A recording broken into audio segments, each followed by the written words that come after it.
In video. Okay. Hmm. So we're streaming in two places at once right now. We're just finishing up our Facebook, YouTube live, but I'm really excited for today. This is super, super exciting. Okay. This book, The Descent of Alette by Alice Notley, is the book I've ever read in my whole life. And I mean that hands down. This book was this book, The Descent of Alette, was boring, intriguing, insightful, upsetting, erotic, and grotesque, like all at once. And it's really long. Like you have to read the whole thing before it makes freaking sense. And the thing that was really interesting about it is it's an epic. Now, in the classical style of poetry, you have kind of an arc, a story, and it's called an epic.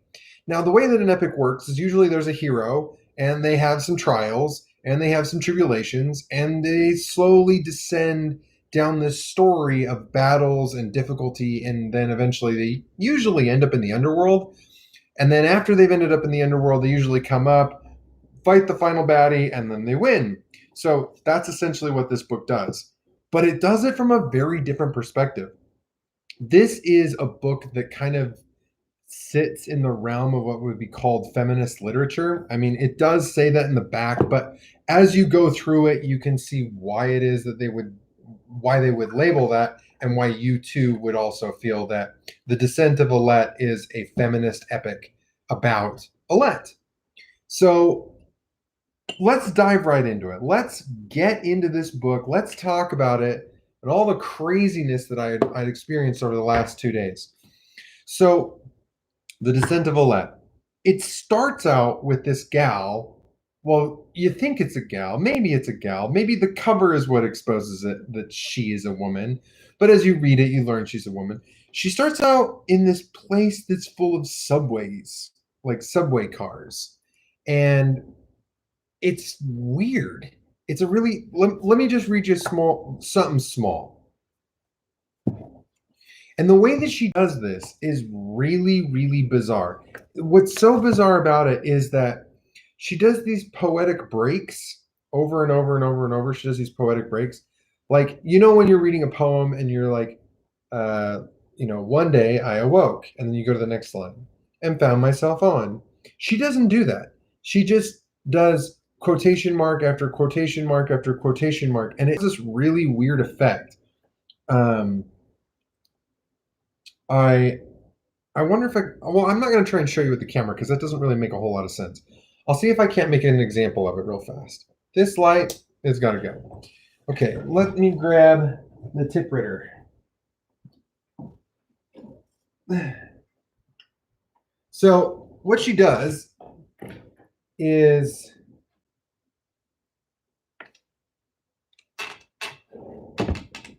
she does something like quotation mark.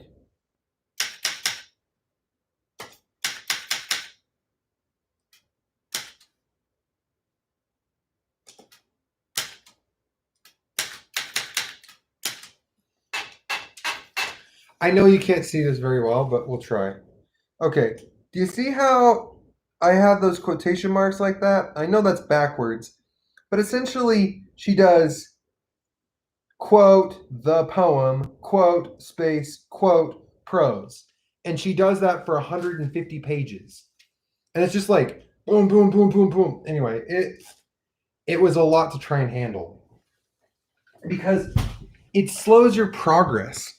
Like as a reader, as a like a speaker, apparently the whole thing is supposed to be reminiscent of classical literature where there is no interior characters. You only ever understand the development of a character because it's spoken. And an epic itself would have been spoken to an audience, but you wouldn't want to you wouldn't want to speak this stuff. Let me go turn on this other light real quick. Does that help? Kind of helps. So let me start it. So one day I awoke and found myself on. a subway endlessly. I didn't know how I'd arrived there or who I was exactly, but I knew the train, knew riding it, knew the look of it, those about me. I gradually became aware, though it seemed, as that happened, that I'd always known it too, that there was a tyrant, a man in charge of the fact that we were below the ground, endlessly riding, our trains never surfacing. A man would make you pay so much to leave the subway that you don't ever ask how much it is. It is, in effect, all of you and more, most of which you already pay to live below. But he would literally take your soul, which is what you are below the ground. Your soul rides this subway I saw on the subway World of Souls. 150 pages of that, okay? It's like really slow, like I'll admit, like I almost fell asleep a couple times while reading this book, and I almost never fall asleep reading books. I fall asleep when people are reading books to me, but this one, I just was like, oh my gosh, come on, like, come on. And then like, so let's go back to it, right? The scene. She's in this subway. There's this tyrant, okay, the big baddie, and she's in this subway world. So what then? Well, here's what happens. Now, I'm not going to just read all of her poetry. That would be insane. I mean, read them to you. I read them, and that was pretty crazy. But she's like on these subway cars, and each car kind of turns into the scene. It's not like Snowpiercer, where every car is kind of like analogous to another part of society. It's like each car has its own story, and she kind of goes through them. But there's one in particular that I wanted to explore. Let's do.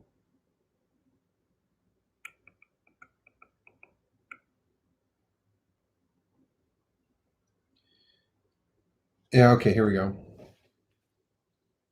So this poem I thought was actually super poignant to kind of the quarantine and to COVID and you'll see what I mean as I go through it, okay?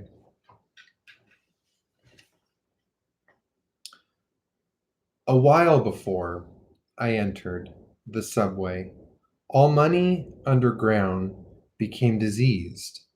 It seared your skin when you touched it and poisoned your bloodstream.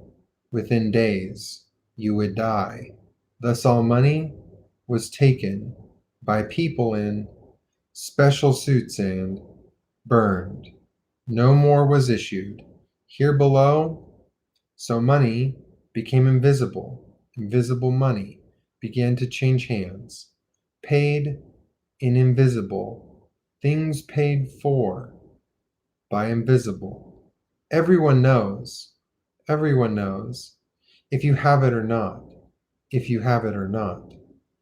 All is exactly as before, when there was money, except it isn't printed, it's seen, but it is money just the same. Thus, there was a woman who kept trying to leave the subway. She was pointed out to me at a station in process of trying to leave us, a young woman, curly headed, with a slightly loony look, encased in a large plastic container. People wear them when they leave here. She passed through the turnstile, the other side of the turnstile, being obscured to us as if everything on that side were somehow blurred for us, were viewed by us myopically. I couldn't see exactly what happened. Movement of figures, then she was returned to us, sent back through in the plastic. They never let me leave. I get my plastic, I get my money, but they always turn me back. There are always something wrong with my money. Usually they say it's not enough, though it always is. This time they said it was too old. I must have saved it too long. Old money isn't used anymore above the ground. Why do you want so much to go there? I asked. Anyone does, she said fiercely. I surprised myself by saying, with conviction, I don't. Weird, huh? Super weird. So imagine this scene for a second. She she's on these subway trains and she's probably on a platform and there's a woman who's probably trying to go through the turnstile and she's like pointing out like, hey, watch her. And she's in plastic. I don't know what it means, but like a plastic container, like a plastic bubble, maybe. I don't know. And she gets turned around for the fact that her money is too old. Too old. You know what I mean? Like too old. But the other part, the first part of this poem, which was really bizarre.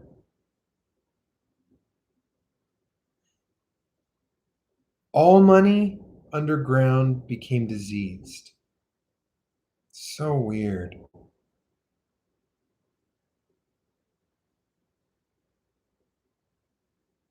So weird. In fact, so weird, I want to immortalize it. You know, I thought quite a bit over the weekend about the poetry, the section when I like try and write a poem. And I found that, you know, I do write pretty good poems, but the poem prose isn't about Alex's poetry. It's honestly about other people's poetry. So I thought, you know what? I'm going to do my best to recreate the work of the poets I'm working with. I mean, the greatest form of flattery is to write someone else's work, right? Well, I guess, you know, what is it? Mimicry is the greatest form of flattery. But I think that more importantly, as a poet, being able to explore their thought process is really essential. So I'm going to go through this and speak it aloud. And quote, thus all money, end quote, quote, was taken, quote, by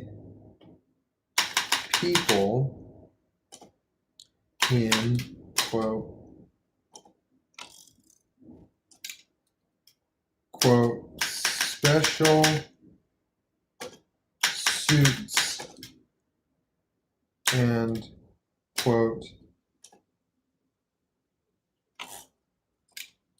quote, burned,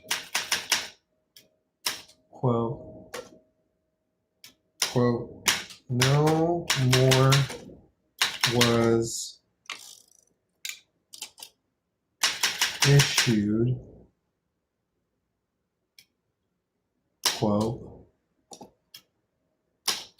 here below, quote, quote, so money, quote, quote. Can you see why I like basically fell asleep seeing all those quotes? It like really it gets old. It became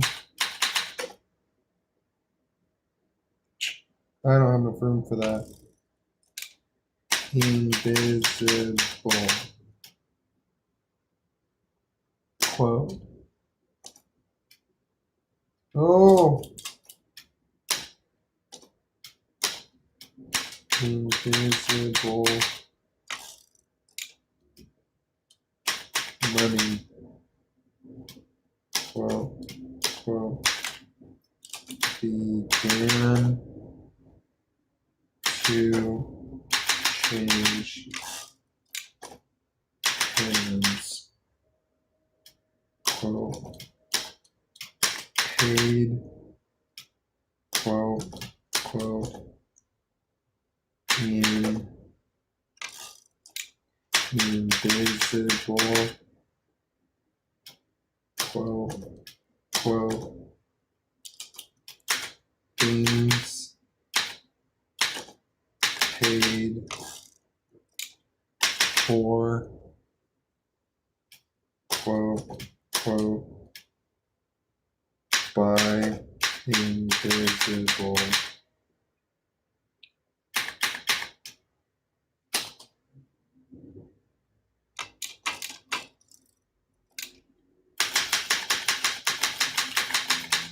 Yeah, so I'm going to post that one onto the Instagram because that's freaking weird stuff. Super weird stuff. But that's not the only thing that was weird about this book. The excessive, I would call it excessive use of quotation marks. The other thing that I would say is this book has a certain measure of the grotesque involved. Okay, so we're gonna go ahead and jump into that.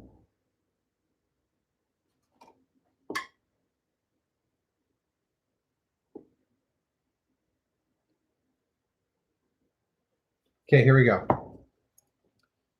I changed cars on a train. I felt distraught and had to move around.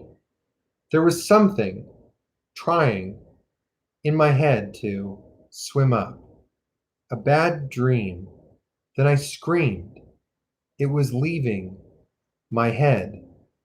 I screamed before everyone in the car.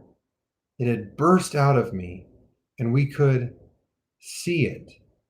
It was a dreamed man, a man I'd never seen before.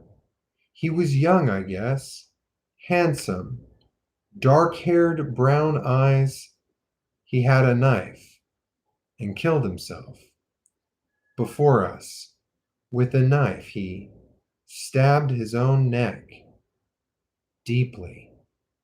There was a jet of blood, dark, purple, across the car. There was blood on me. He vanished. But there was blood, real blood, on my leg and on no one else. Though some had stood just as close. Everyone came to comfort me. A youngish, brown-skinned woman in a cotton flower print took a handkerchief from her purse and wiped the blood off my leg. It's as if I killed him, I said. Will I always feel guilty? It's not your fault, someone said. Then voices surrounded me with comfort, caressing shadows. You didn't do it, as if, I said, I didn't love him enough. They were somber for a moment. Then one man said, in jeans and a handkerchief tied round his head, brown skinned, said, the key isn't always the word love. The key is literal, a key. He held a key in his hand, then put it back into his pocket. Literal key, literal blood. What is literal love? I asked him. It is this, he said. He took a penknife from his pocket, a small knife but sharp. Hold very still. He made a cut on. Hold still. He cut my chest. above the breast, a small incision, and it bled down my blouse. Only your own blood is on you now, is on you now, he said. It washes his away. The rhythmic pattern will put you to sleep, but the essential feature is there. I think that the key feature of the poetry is there. And that is she's on this train and this guy just kills himself, right? Ah, that's psycho. And but the thing that I thought was really unique was that she feels like she's like as if I didn't love him enough. And the guy says to him, the key isn't always the word love. Well, how interesting is that, right? I was just hearing from a friend of mine that right now, as a result of the quarantine, that people are um, being asked to reach out to those who they know are at risk, people who are at risk of narcotics, alcoholism, suicide, and just reach out and let them know that you support them. And even if they decide to go down that route and abuse alcohol or narcotics or commit suicide, abuse suicide, um, it's not your fault. It's not your fault that you didn't love them enough. And I think that's really important. This brings me to a really important story. A friend of mine, she called me once. I've got that tone. Da da da da, da da da. A friend of mine, she called me once to tell me some news. Her brother had gone and done the most terrible thing. He had been gone for a few days, but when he was found, purple and black, his face was a mess, hanging from a fan in an Airbnb with duress. I don't know. I didn't mean to try and make that rhyme, but poetry has this propensity to explore things that are really horrifying. And yes, everything I just told you right there, that actually happened. A friend of mine did call me once and told me some terrible news that her brother hung himself in an Airbnb. That's horrifying, right? So if you know of anybody right now that you think is kind of struggling, reach out to them. Let them know that you care about them, that you're here for support, and that if they need to talk, need to go for a walk, shoot, just schedule a walk with them. Tell them, come hang out with me. Okay, so what is this book really about? It's an epic, right? So it's got a plot, right? So let me tell you about this plot. So first, Alette is in the subway world, and she's exploring the universe that's caused by this tyrant. Everything is controlled by the tyrant, and everything is the tyrant, apparently. And if they could just get rid of the tyrant, then everything would be better. So she is on this train car, and she's met by an owl. Yes, there's animals on these train cars. She encounters panthers. She encounters cats. She encounters a lot of snakes. There's a lot of snake imagery in this, which is really interesting as it relates to the biblical reference of the snake. But it doesn't seem that the snake has that reference here. I think it's more akin to, and I could dive into it, but women slough off their from their menstrual cycle. They slough off the cell walls of their uterine walls, right? Their menstruation, and they slough it off.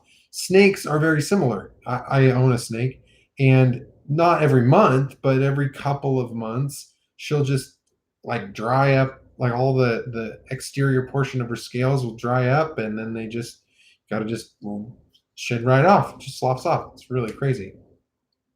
And so there's a lot of snakes, but she's on this train car, and an owl shows up.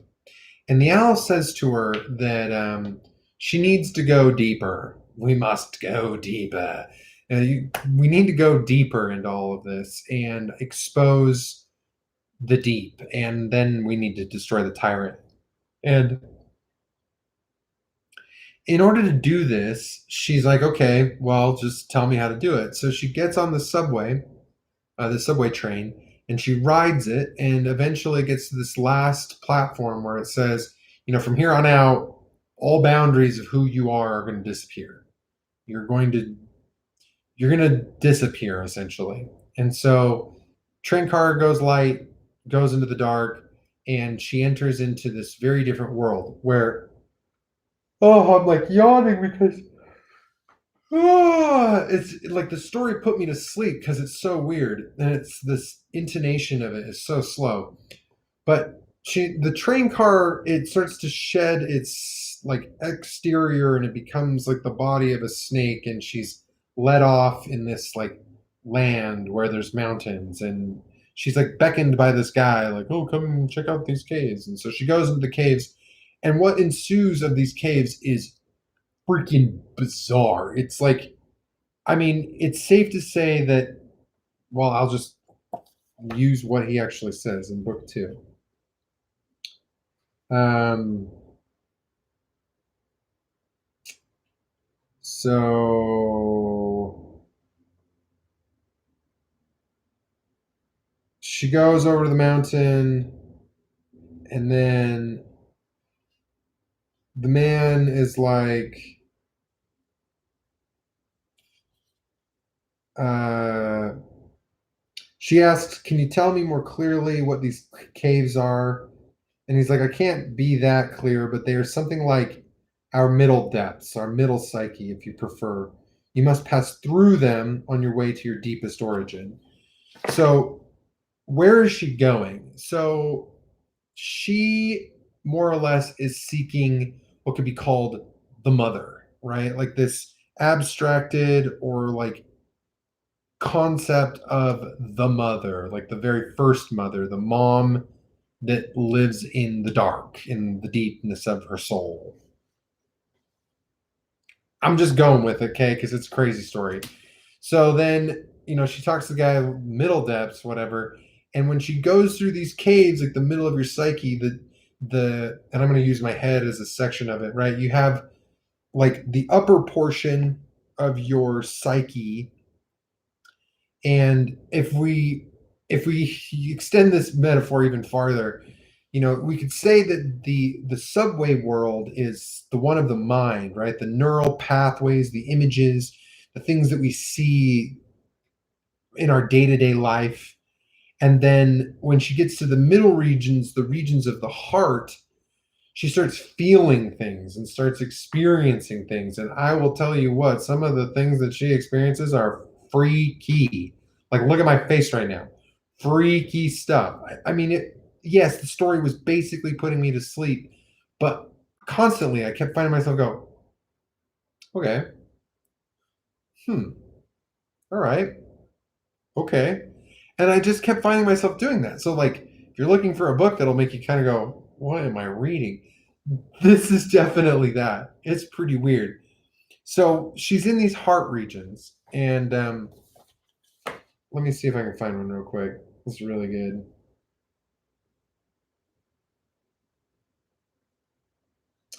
Okay, so on the search for her mother, and she's in the caves, and I shouldn't say her mother, the mother.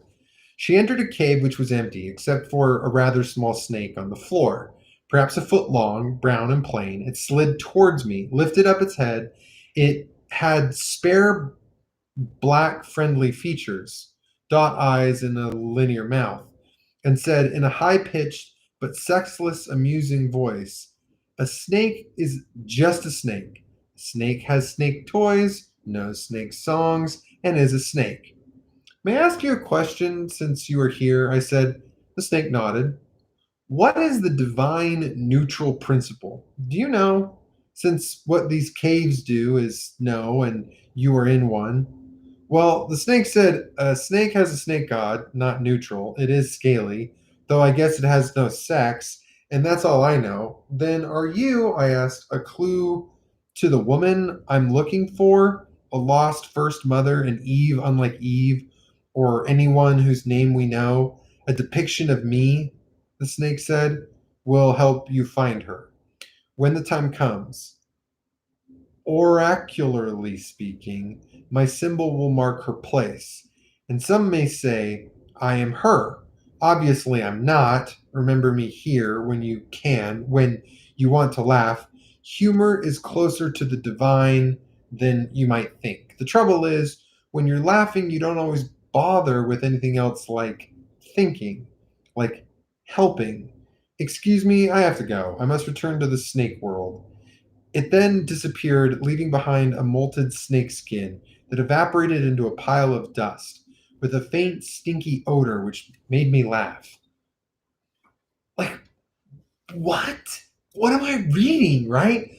But at the same time, you have to gather that these are a lot of different separate images that play out into the overall story that's going on. So, and she's seeing the snake. She's looking at the snake. I think that would be so fun to type, though. Let's see if I can find that again. I just set it down. It was so funny. It's it's just such a funny thing for a snake to say. Oh, I'm out of paper. Well then, might have to make some more. We might have to keep the number of typing at a minimal with this story. Just keep getting forward. Darn it. Oh, I've got one right here. Haha. Well, oh, I should probably save this for something really good, even though that is pretty funny. Um, so yeah, what is she talking about? This Eve of Eves or whatever, or symbol or oracularly and all this stuff. Well, there are four books to this story. Book one is the subway world. Book two is the cave world. Book three is the earth. Okay, so if we continue with this analogy that the mind is the subway world, the heart is the cave world, well, then the yoni or the vagina, uh, the nether regions would be like the earth world, where she finds the headless woman. Yeah, I know. That's not what you expected. So she's going through these caves and she's going through these caves, going. She finally reaches the end. And when she reaches the end, it's just like a wall, but like there's a recess into the deep. So she starts going down these stairs, down and down and down, like the symbol of the snake, right? Down and down, spirals down, going down through the snake. So her passage from the subway world to the cave world was a passage through a train that turns into a snake and emits her out into this land. She travels through the cave world and down and down and down in the form of a snake or a spiral staircase to come onto what I would call like the earth, which is kind of strange. But she's in this place that has forests and trees, and there's no sunlight, there's no stars, it's just darkness everywhere. It's dark everywhere. And in the darkness, she's going about and she starts hearing some voices. And so she starts following the voices, and they get quieter as she's going the wrong way, and they get louder as she keeps going the right way. And she recognizes that she needs to follow them. So she's following these voices till she gets to this point where she's in this big open like meadow, and the wind starts blowing, and it's blowing and blowing and blowing. Wind's blowing, and she falls down on her hands and knees, and she looks up, and there's this woman there with no head, just a headless woman. And let's go ahead and flip to that section.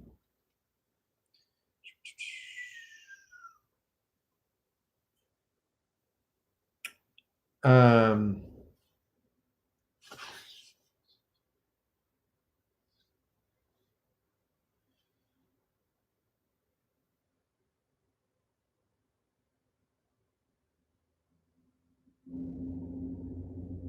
so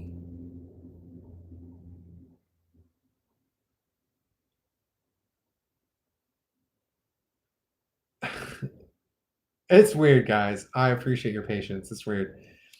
So I'm gonna just jump halfway into this poem, but I didn't want to look, but of course I had to. This headless woman was a living personage. whose hands moved slightly, whose feet shifted as I looked at her. I was filled with an oceanic sorrow staring at her gruesome neck. Its black well. I knew she was the one I sought, our mother, first woman. I gripped the earth with my hands to stay composed, and then I heard a voice. A woman's voice, a rich, changing voice, capable of both high and low tones, begin to speak, or finally arrived. You are very, very late. I've been waiting. We've been waiting. I realized that the voice issued from the throat of this headless body. So she's late. Late for what? Me personally, I think she's late because she's late in her life. Now, granted, the author, Elise Notley, does claim that she is not Alette. I don't know about that, but she does claim that she's not the hero of the story. So she arrives and she's late to meet with the headless woman. And what are they going to talk about? What are they going to talk about? They're going to talk about how this woman doesn't have a head. That's right. They're going to talk to her about how she doesn't have a head. Well, I'm going to tell you why the headless woman doesn't have a head. Here we go.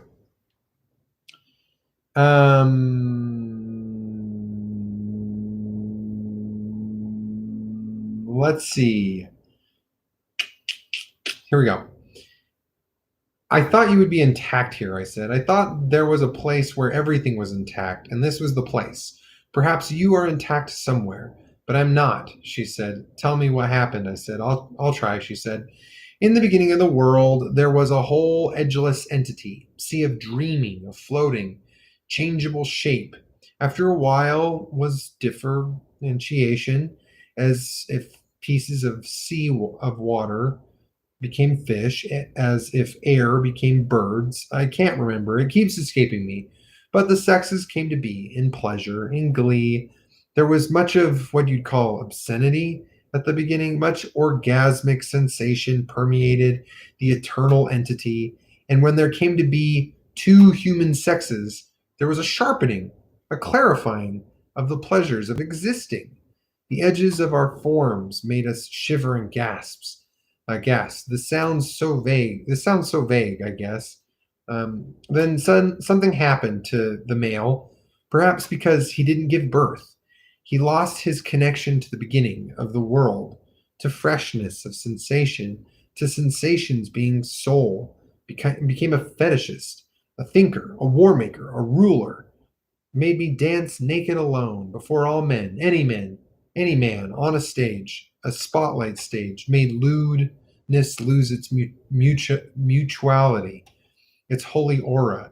The scales of a serpent were painted on my body. I was stippled with diamond shapes, and as I was thus degraded, as all went astray, I went, yet the only memory or sign of the creation. All there was of that. And so I endured that dance. I danced. Nothing but sex. My head gradually over ages disattached from my body as if by the will of everyone. My body still danced then, but my head played audience to the achievements of males. See it there? She pointed suddenly. A head sat several feet from us, with open eyes, and fixed, frozen smile. Brown skin lifeless, dark hair windblown. I learned to speak from my throat, from darkness, not from behind the eyes, made up stories to tell myself, through centuries. Then one day I walked carrying my head down through darkness below the earth, to this place, and was forgotten, mostly forgotten, above the ground. Oh, right. Okay, what did she just say? I hear probably going, what did she just say? So basically, this is a really interesting feminist interpretation of the history of the world, or as Alette experienced it. Basically, there was everything, and is it one big thing, and then it like separated and became many things, and as it became many things, eventually those things started having sex. And so when things started having sex, well, there became like, more birth. And as there was more birth, man was like, okay, she does something different than me. Well, and he became a thinker, right? Men think. And he became warlike and a fetishist. And then he made me dance a lot, right? I'm not saying that this isn't untrue. I'm saying it's just a very unique perspective that man subjugated woman, made her into an object, and just perpetuated that image over and over and over and over and over and over and over and over and over and over until woman had no head. So what is your head, right? Your head would be your thinking principle. Woman didn't have the capacity to think, to speak, right? She learns how to speak from her throat, from the very depths of her. It's kind of an interesting thought. Well, anyway, so woman, or the female concept, lost its head. That's just sitting over there. It's not like it's destroyed. She's just headless. Well, what happens next is Alette has this weird vision where she has a baby, and this vision is created by the mother speaking from the throat. She has this baby, and then all these phantoms are being herded by men, and the phantoms come and they take her baby, and all the men are like, "Oh, we're so sorry, you're so sorry," but like, your baby's gonna become a man, and that's just how that's gonna go. And she's like, "What the fuck?" And then she gets this other vision of a man who shows up, and he's like drunk, and he's like, "We need to create something together. I really want to be a part of this." And he like tears out his heart and gives it to her. And she's like, thanks. And he disappears. She uses the blood from the heart to like paint the head back onto the headless woman. And then she uses this blood to turn an axe of the forest into a ribbon. And she ties the ribbon around the woman's throat and is like, okay, great. And the woman's like, wonderful, I can speak. And then the stars show up. Like, it sounds like I'm talking poetry better than, and that is the thing that I'm trying to say here. I can literally speak better poetry than this book wrote it. That's the thing that made me so freaking frustrated about this book, is that I know I'm a better poet than Elise Notley, but she has a published work. I will get there. I will get there, in fact, and I will write better words than she does. But she was very thought-provoking. Very thought-provoking. And I'll admit, I have not read a feminist poet. I've read poems that had like feminist characteristics, right? Man tends to be kind of the negative principle, woman kind of the more holy principle. Men tend to be the root of all evil, women tend to be the root of all good. Kind of that sort of thing. Anyway, so what ends up happening in the story? Well, she's not done yet.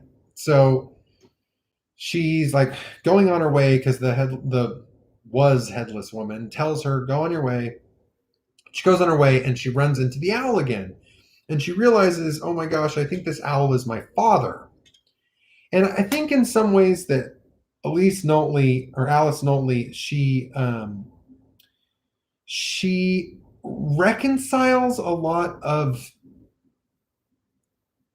inconsistencies that can be found in a feminist literature, but that's okay. I'm not going to go into that. Like, that's way out of the purview of this. I'm just trying to tell you about this really crazy poem I read. So she experiences this owl and she thinks it's her father, and then they kind of go through the story of how the owl thinks it was a father and now is an owl. And then after that's done, they like go through this adventure through the woods for a minute, and they find this huge lake.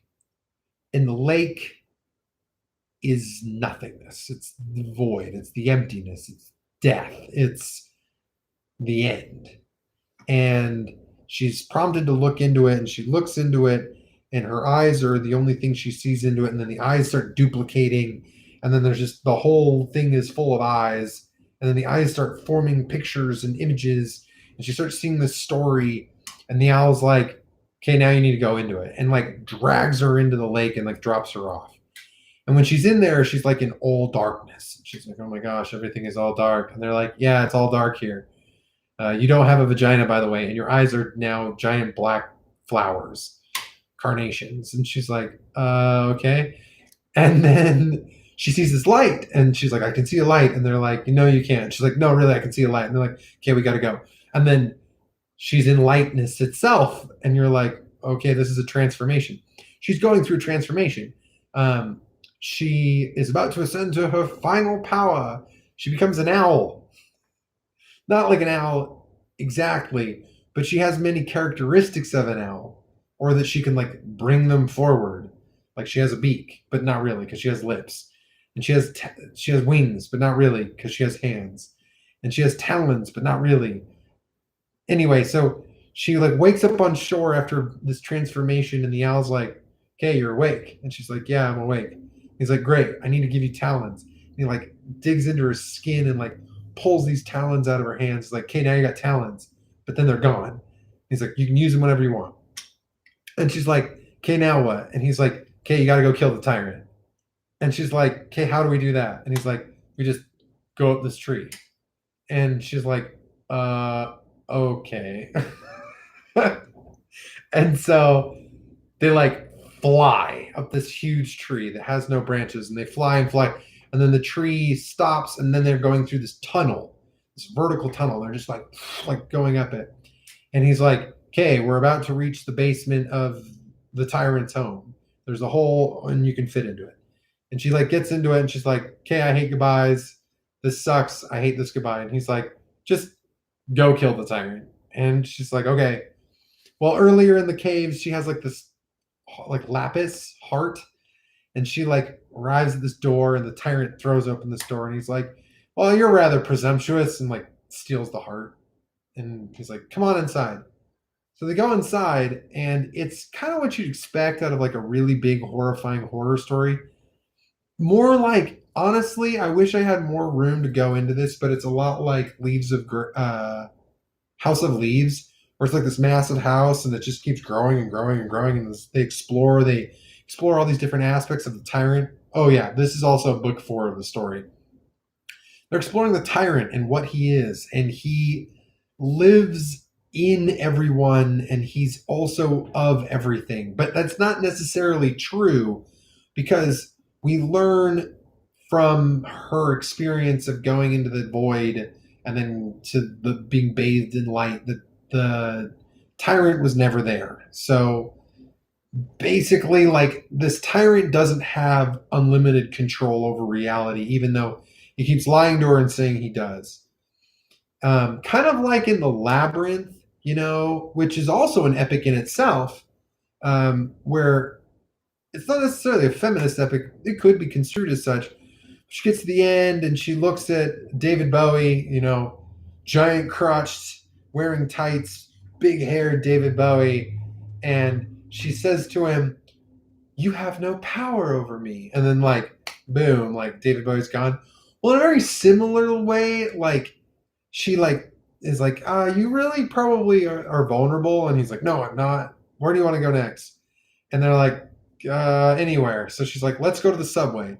So they go to the subway, and when they're going through the subway again, she realizes as he's kind of walking around that he kind of has a heart, right? He's got his heart back, and he has feelings.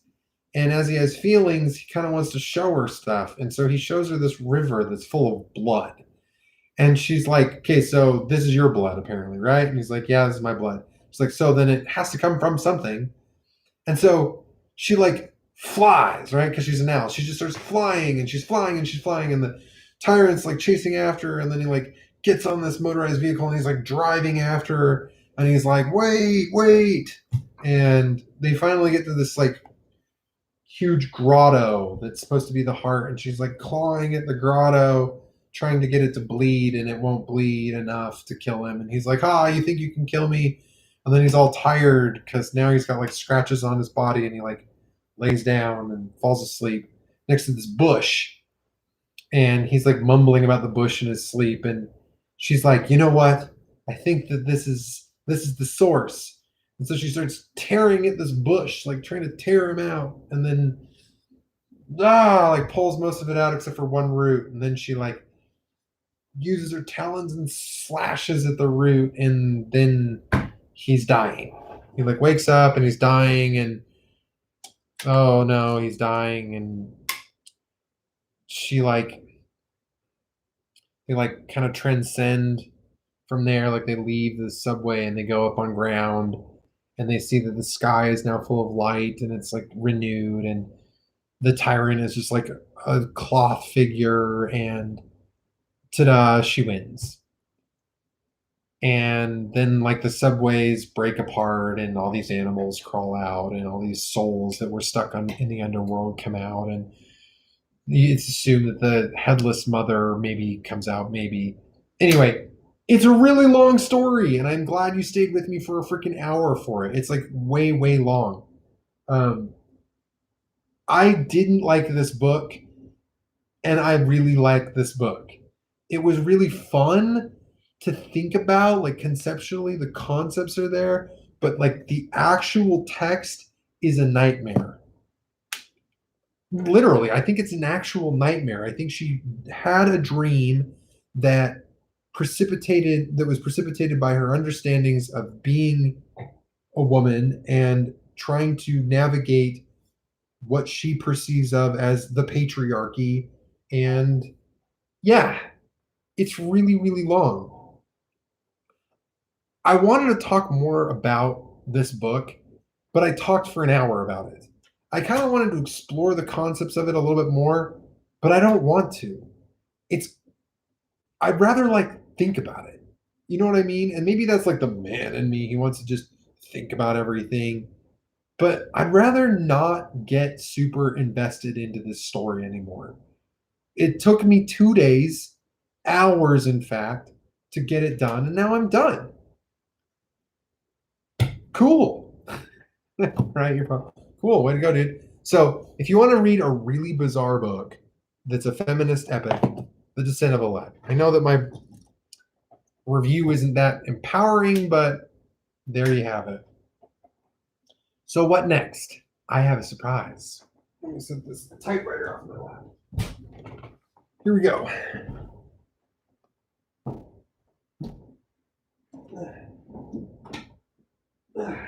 So, hit the pay dirt. Look at all those titles.